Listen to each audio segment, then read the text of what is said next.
Dear friend, Governor Ahmed Abdullahi, thank you for those compliments. My President, His Excellency William Samoei Ruto, we go a long way. And I thank you for our coming to Kisumu the other day for our investment conference. I was very happy when I arrived at the airport and saw your plane there, because I know I'm going to have a ride back. Asante sana. My fellow governors who are here, leaders of the pastoralists in this place, and ladies and gentlemen,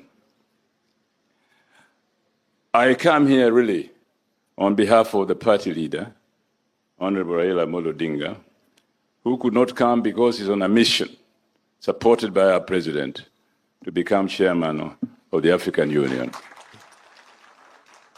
And so he sent me, Your Excellency, to come and represent him. And what I'm going to read are his sentiments, not mine. I'm just a voice.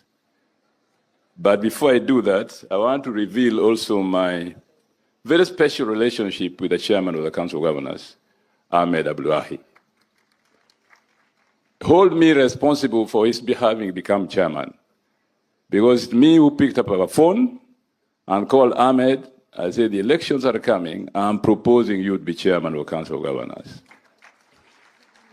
And I never go wrong. Ama sivyo? Makofi kwangu basi.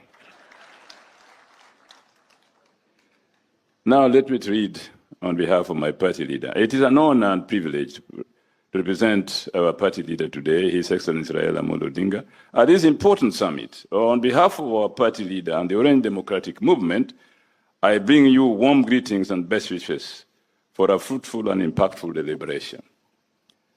ODM, under the leadership of Raila Odinga, has always stood and will continue to stand with pastoralists and other marginalized communities in Kenya.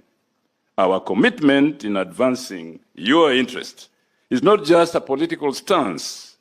It is built upon a firm belief and commitment to social justice, shared prosperity, and inclusive development.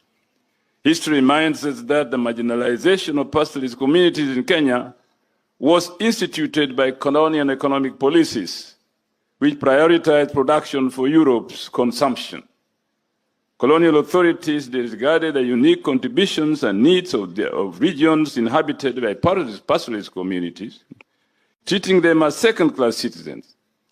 It is a shame that 6 decades after independence, this systemic neglect persists in many ways.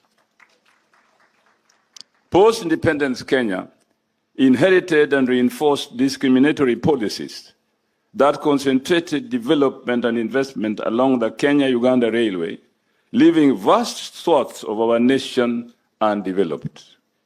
This historical injustice was not merely accidental, it was deliberate, and its effects continue to hinder progress among pastoralist communities even to this very day. It is for this reason, ladies and gentlemen, that ODM stood in solidarity with marginalized communities and fought to ensure the establishment of the Equalization Fund in our Constitution. This fund was designed to address historical imbalances by channeling resources to regions that had been left behind. However, we must candidly acknowledge that the implementation of this fund has been delayed and frustrated, denying deserving communities the development they greatly and urgently need. As a party, we shall not tire of fighting for equality and inclusion in economic interventions, political representation, and public employment. Our vision for Kenya is one where no community is left behind, where every citizen has a fair shot at prosperity, regardless of where they reside or come from. Our party leader, His Excellency Raila Odinga, has consistently and untiringly championed the cause of devolution. He has emphasized that devolution must be made to work, not just in principle, but in practice. Despite challenges, frustrations, and even outright sabotage, the establishment of county government has brought progress to pastoralist communities that was previously unimaginable. We salute the strides you have made in advancing local governance, education, and healthcare within your counties. Another significant challenge facing pastoralist communities is the impact of climate change.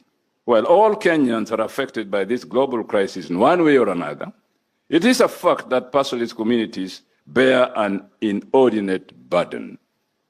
Droughts, dwindling water resources, and shrinking grazing lands have pushed these communities to the brink.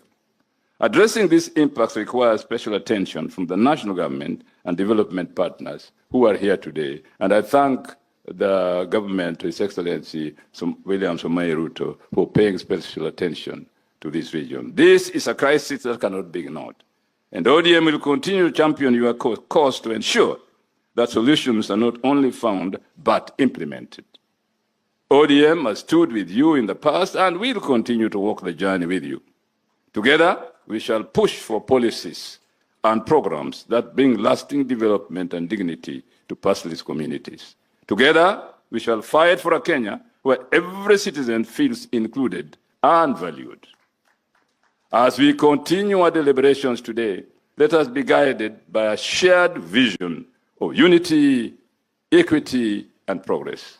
Let us reaffirm our commitment to ensuring that Kenya becomes a nation where no one is left behind. We thank you, and may our collective efforts bear fruit for the benefit of our communities and future generations. Asanteni sana.